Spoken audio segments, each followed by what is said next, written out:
a well-regulated militia being necessary for the security of a free state. The right of the people to keep and bear arms shall not be infringed. Ladies and gentlemen, our Second Amendment rights to keep and bear arms are one of our most fundamental and most important rights that we possess as American citizens. This has been a right since the earliest days of the United States and has protected this nation from all manner of unforeseen circumstances. Now, some may argue that the original intent of the Second Amendment was to apply to military purposes due to the fact that it mentions militia before the rights to keep and bear arms. However, this is a flawed argument. In 2007, the Supreme Court tried a case called D.C. v. Heller. In this case, the Supreme Court outlined the rights that were guaranteed by the Second Amendment.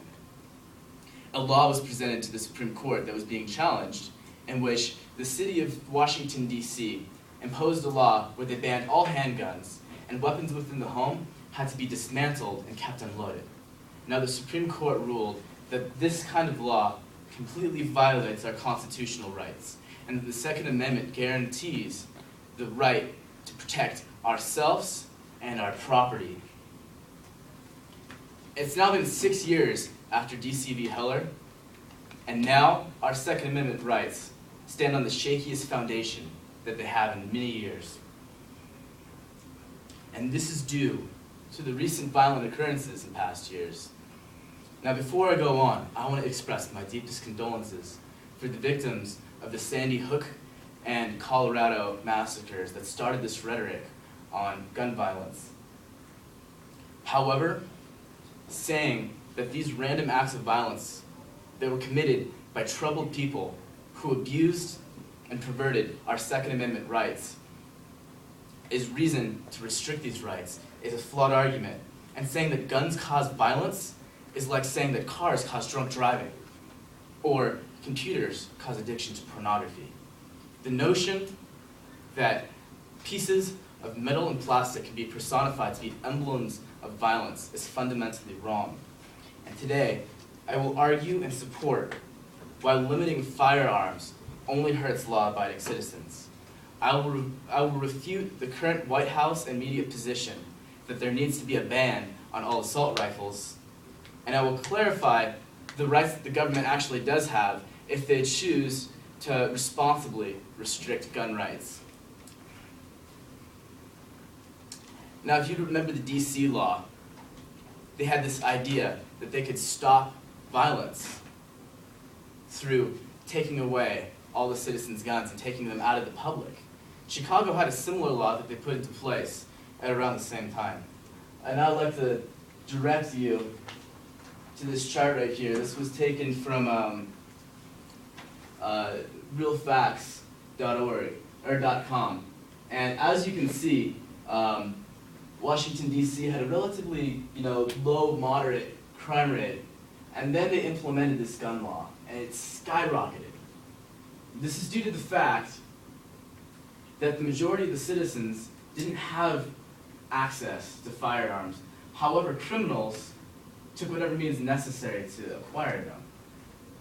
And with a populace that had no means of defending themselves, crime soared. And you can see similar trends appeared in Chicago, where there was a short drop in gun violence, and then it spiked due to the fact that the citizens were unarmed.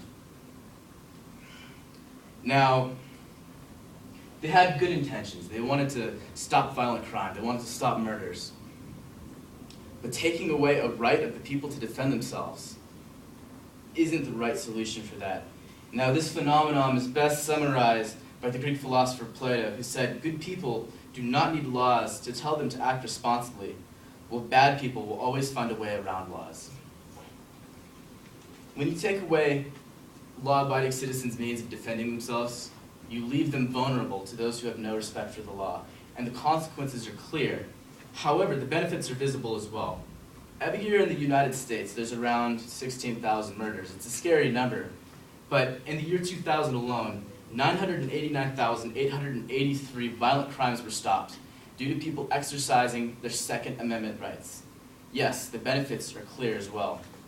However, consequences like this could be seen on a national level if Congress took the recommendations that the Obama administration is asking them to implement. Although this rhetoric and this debate on how to implement gun control is still very shaky at the moment, the Obama administration is absolutely adamant that there be an all-out ban on assault rifles. Now what you see here is called an AR-15, and it is the favored weapon for home defense due to the fact that it's extraordinarily accurate, it's easy to use, and it just looks intimidating to intruders. Now, this is a semi-automatic assault rifle, which means that every time you pull the trigger, a round comes out. And popular media outlets and personalities such as Bob Costas and Piers Morgan, as well as the government, have deemed these a major threat to society. And if this was true, we would have statistics and numbers that would support that. However, the statistics are quite the opposite. In 2011, there was 12,644 murders. Only 323 were committed with assault rifles. However, the terror of mass shootings fuels an emotional argument that these here are the cause of violent crimes and not the actions of the individuals responsible. If we restricted access to these for the ordinary citizen, they would then lose their right to the favored firearm for home protection. And as we recall, the Supreme Court has ruled that home protection is central to the Second Amendment.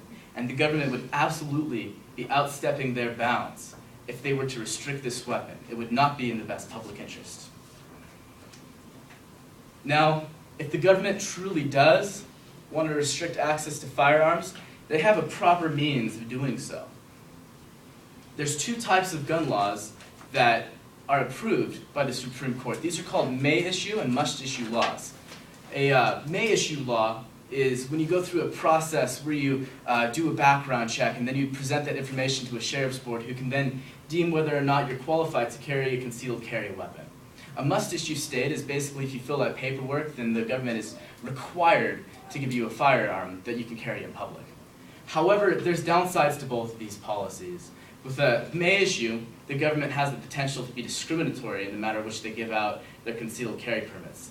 In a must issue, the government can't protect from people with mental illnesses that may be able to carry a weapon in public, thanks to these laws. However, states like Florida and Texas have implemented something called a right to carry law. And these have been extraordinarily successful. It's basically a mix of both, that if you can present the government with facts that you've received adequate gun training, that you've passed a mental health record, and you have no criminal record, then you have the right to have a concealed carry firearm. And as you can see, Florida's crime has plummeted because any qualified individual that wants a gun can receive it with this program, and it blocks dangerous individuals at the same time.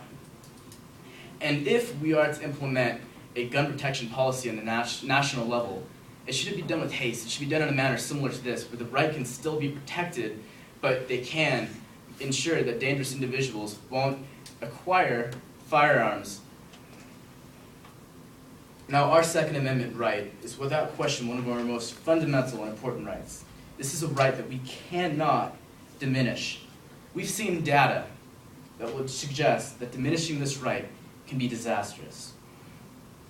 The government needs to honor the core principles of the Second Amendment and allow the best possible weapons to be available for its core tenet of protection of the self and property. And if they do choose to regulate firearms, it must be done in a responsible way. I'd like to close by quoting Judge Andrew Kosak from his opinion in Pennsylvania v. Lockyer. My excellent colleagues have forgotten this bitter lesson of history. The prospect of tyranny may grab headlines. The prospect of tyranny may not grab headlines like gun crimes usually do. But few saw the Third Reich coming until it was too late. The Second Amendment is a doomsday provision designed to protect against exceptionally rare circumstances when all other rights have failed. The right to keep and bear arms is essential to a free people. The Second Amendment is a right that must be protected. And I admonish all of you to use your First Amendment right to free speech to protect your Second Amendment right to bear arms. Thank you.